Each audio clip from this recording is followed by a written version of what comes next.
Good evening, friends of the Inner Sanctum. This is Raymond, your host. We have an expert on murder here tonight. He has a rather strange idea. Something about everybody being a potential murderer. Perhaps he's right. Perhaps one of us here, right in this room, is capable of committing a murder. Take a good look at your neighbor. Maybe he's the one. Or, maybe it's you.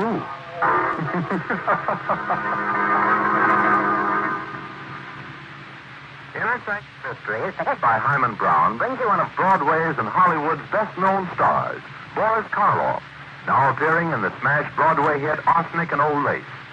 Tonight, Mr. Karloff appears as Herbert Lodge in Study for Murder, an original radio drama by Sigmund Miller.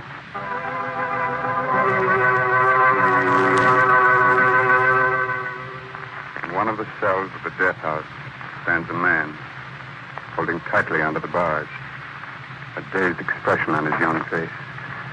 His alive and precious minutes move swiftly away. The curtain of death draws closer. It is only a few hours before his execution. Suddenly in the stillness there are footsteps. For a moment the dazed expression on Edward's face changes to fright. Hello, Sam. Hello. My name's Herbert Lodge.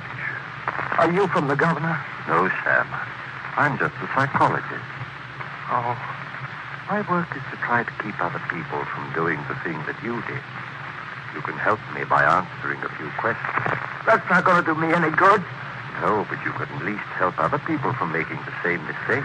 I've got to get out of here. I want to live. I don't want to die. You were never convicted of a crime before, were you, Sam? No. No, I never even got a traffic ticket. I never harmed anyone in my life until that terrible night. You believe me, don't you? Why, of course I do. Please, Mr. Lodge. Please, you said you're a psychologist. Can't you do something for me? Can't you say I'm insane or something? No, Sam, I can't. You're not insane. But I never meant to kill her. My hands went for her throat as if they weren't my hands. It's so hard to believe. Me, who never even had a fist fight. Very interesting. You didn't even hate your wife, did you, Sam? No. No, I didn't hate her. She used to get on my nerves. We used to fight a lot about money. But I never hated her. She was spending more money than I earned. She got you angry. She ridiculed your small earnings. That's right. How did you know? And she did that every time you had an argument about money. Yes. I couldn't stand it anymore. I know she didn't really mean it, telling me that I didn't work hard enough, but when she told me that last time, I don't know, my hands went for her throat. You didn't feel any kind of pity for her? I don't want to talk anymore, please. Please leave me alone. I can't stand it. This one question is very important. You saw her dead on the floor. What were your reactions? For a minute, I was glad. Then suddenly I realized what I'd done and I got scared. I tried to revive her, tried to bring her back to life. You talked to her, didn't you? I don't remember much after that. You feel full of remorse now, don't you? No, I don't. I hate you. I hate everybody.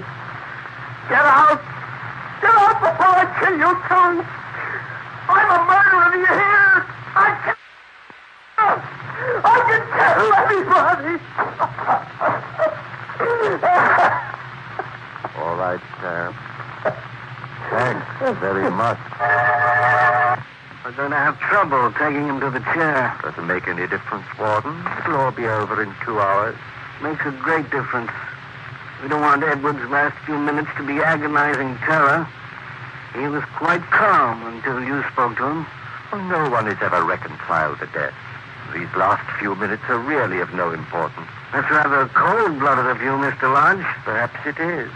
I'd imagine you'd be just as sensible. I prefer to think that all murderers are sick men and should be treated as such. Oh, then perhaps we're not so far off from each other in our thinking.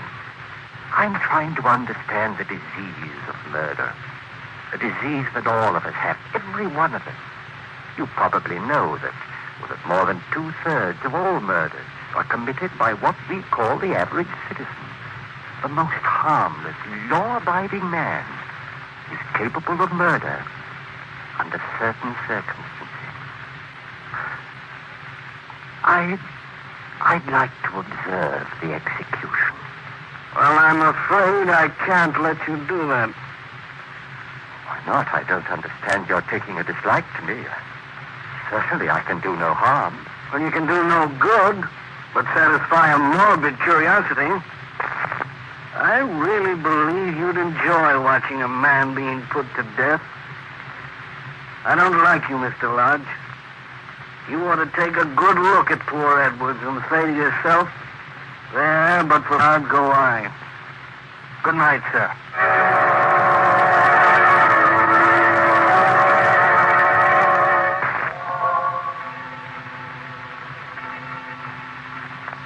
Well, Margaret, Edwards has just paid with his life.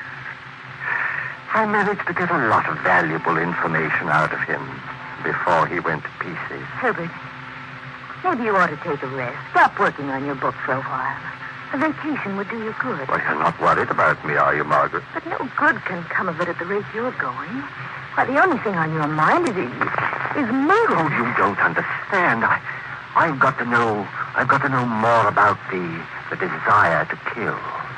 All of us are capable of murder, and knowing that even I can commit murder fills me with a horrible fascination. You don't know what you're saying, Herbert. I've got to explore the whole field of crime, track down every detail that leads to murder. Everyone I meet is a subject for study, and I myself am my own best subject.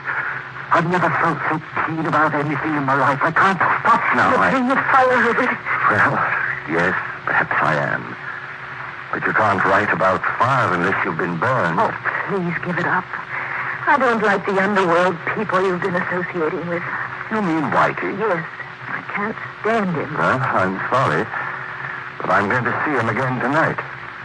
It's taken me a long time, but I've finally succeeded in forming a tribe of my own. A tribe?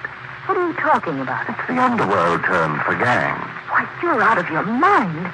You've become a gangster. Only temporarily. But as the big brains of the mob, I'm going to see crime and murder from the first row. We're going to muscle in on some racketeers' territory. I absolutely forbid you to do it. Oh, please, Herbert. I've made up my mind. Don't waste your time trying to stop me, Margaret. I don't want to be unpleasant with you.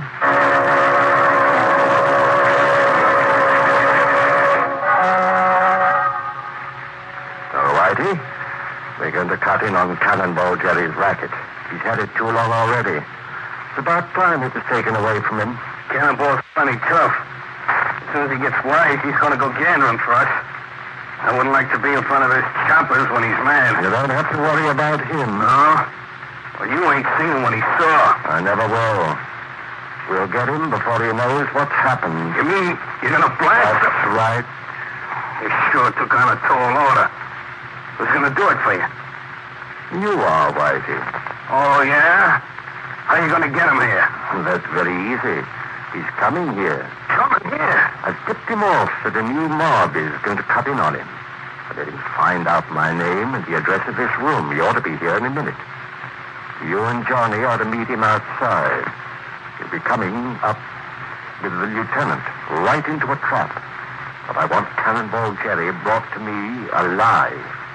I don't care what happens to the trigger man. It ain't going to be an easy job. Well, you're not afraid, are you, Whitey? I ain't afraid of nobody. But I've been strictly a stick-up artist. Ain't never had to bump off a guy before. We'll take a couple of the boys with you. You won't have too much trouble. And hurry up.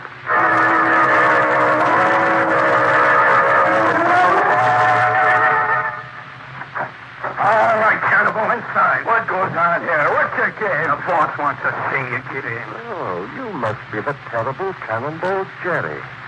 Nice of you to come visiting me. Who are you? I ain't never seen you before.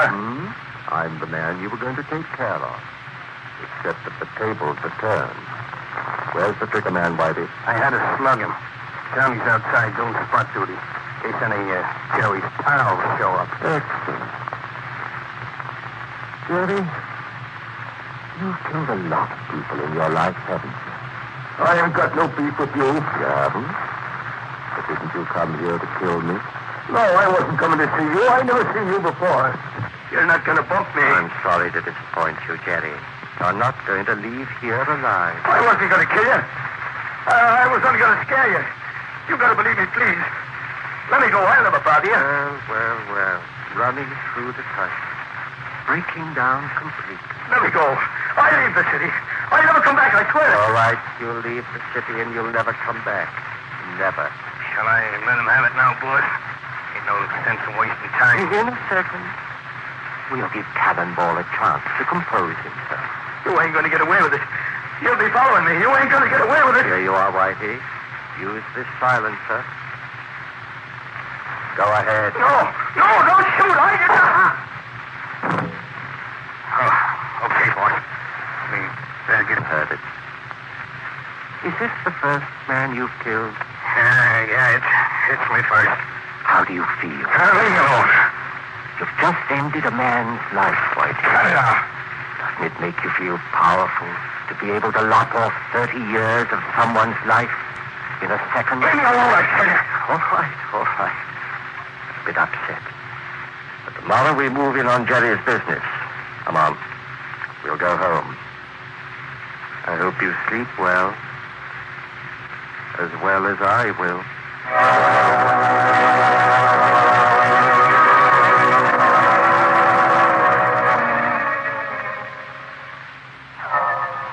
It's a few hours later now. In the small hours of the morning. Lodge asleep. Tosses in his bed as he hears a familiar voice. Hello, Mr. Lodge. Huh? Who's there? It's me, Sam. Sam? Sam Edwards? How did you get here? You're dead. Yes, I'm dead. But I came back.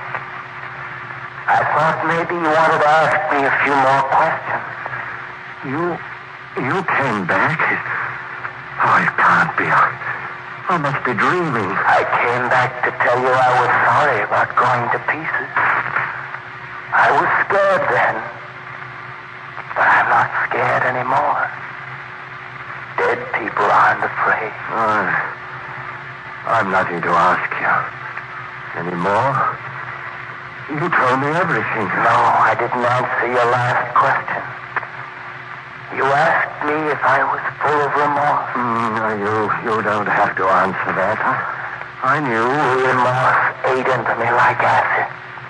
It was unbearable. I couldn't stand it. It drove me crazy. It made me hate myself. I just can't describe how it felt. No, I guess that about covers everything. It doesn't, Mr. Lodge. I was going to tell you about my last few minutes alive. I don't want to hear anymore. You know, Mr. Lodge, I was thinking, if you want to find out how it feels to kill someone, the best way is to do it yourself. Do it myself? I'm no murderer. I wasn't a murderer either until the first time. I'm a weak man, but you're a strong one. You'd enjoy it. Your conscience won't bother. No, I'll never kill anybody. You never can tell. Murder. It's an experience you've never had. It's really so easy.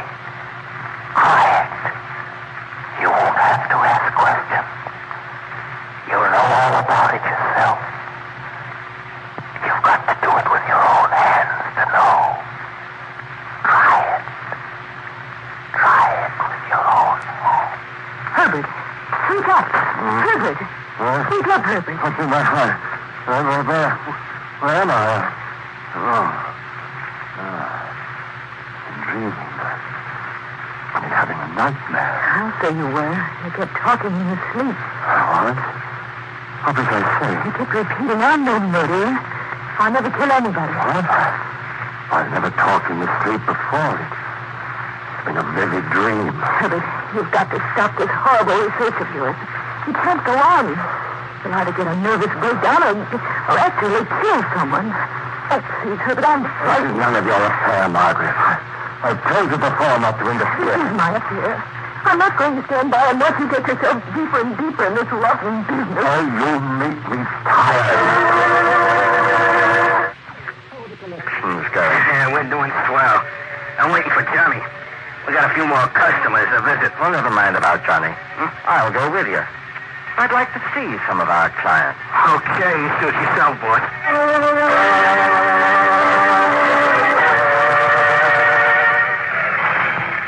This is Petro's place. Kind of expecting trouble from him. Huh? What's the matter with him? Oh, he's been beefing about losing business. Says he can't keep up with the payments for protection. Well, he won't beef after today. Come on. We'll go in. Yeah. Hello, Petro. How's business? It's you guys again, eh? Well, what's the matter, Petro? Aren't you glad to see us? No, I'm not glad to see you, you crook. Be careful, Petro, careful. You'll find yourself staring up at the ceiling. Now hand over that money. I didn't do no business today.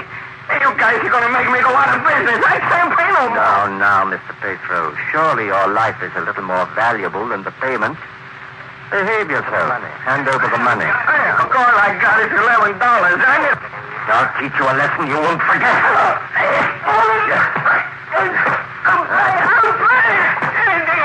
We want the full amount. I haven't got it all. You can look for yourself. All right. All right. We'll be back tomorrow. Come on, Whitey. Hey, what's the matter with you, boy? You almost croaked him. Yeah, we'd have had the cops down on us, sure. Yes, I could have killed him easily. I wanted to kill him. Wanted to beat his collie. I shouldn't have done. He'd have paid it if he'd had it. I don't think Petro's going to give us any more trouble. And if he does, I'll be only too glad to see him again.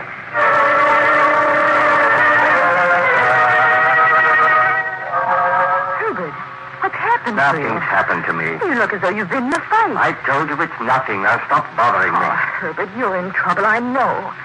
Please tell me. Maybe I can help. There's nothing that you can do. I told you before, I don't want you to bother me. I don't know what's come over you.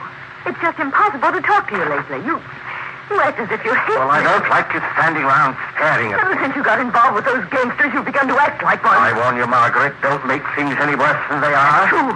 You've become a criminal. You think like one and act like one. Keep quiet. I won't keep quiet. You've made life unbearable for me. You treat me as if I were just in your way. I don't recognize you anymore. You've become a hoodlum, a vicious, ruthless hoodlum. Perhaps, have I? Well, then I'm going to act. Oh! Now, get out. Get out before I lose my temper completely. Get out. You know better than the worst of your gang. You don't know what you're doing anymore. You Oh, yeah. Get away from Once me. and for all, I'll... Get away from me. I won't hear that silly, nagging voice of yours anymore. I'll never hear it again. Now you keep quiet.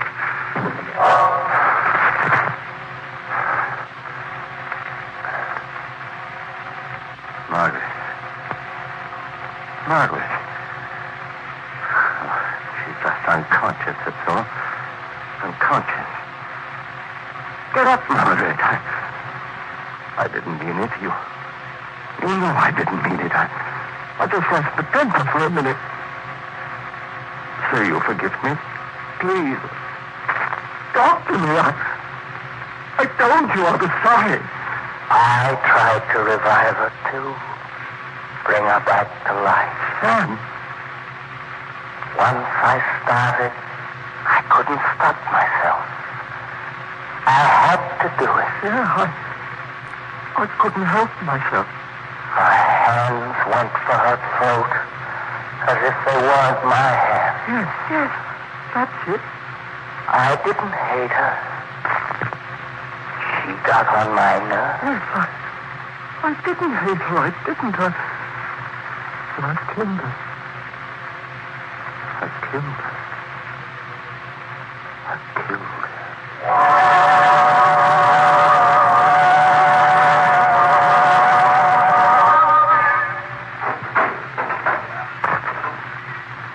Any news, Fort? Is there anything I can do for you, Lodge? Have you heard anything from the carpenter? No, I haven't. I'm really going to die? In 2 hours? I'm going to be strapped into the chair? I'm sorry, Lodge. There's nothing I can do. Just like an ordinary, common murderer. You've never learned from poor Edwards. I never meant to do it. Very few murders are committed in cold blood. So you never liked me, did you? You're glad I'm going to the chair.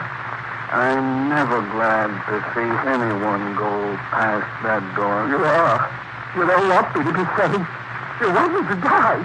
I didn't expect a man like you to go to pieces. I don't want to die.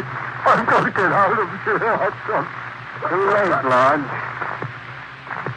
You learned a little too much about murder. Mr. Lodge, you sure did learn too much about murder. You should have learned to count to 10 when angry. But anyway, I'm sure Lodge will never do it again. That next book he's going to write will be called What Happens After Your First Murder or My First 1,000 Years in the Grave. As soon as it's published, Mr. Lodge will go on a lecture tour. I hope you'll get a chance to hear him. He's really fascinating. In a repulsive sort of way. Perhaps we'll get him to speak under your sanctum. I'm sure we'll still be on the air at that time. For the present, the time has come to close the squeaking door until next week.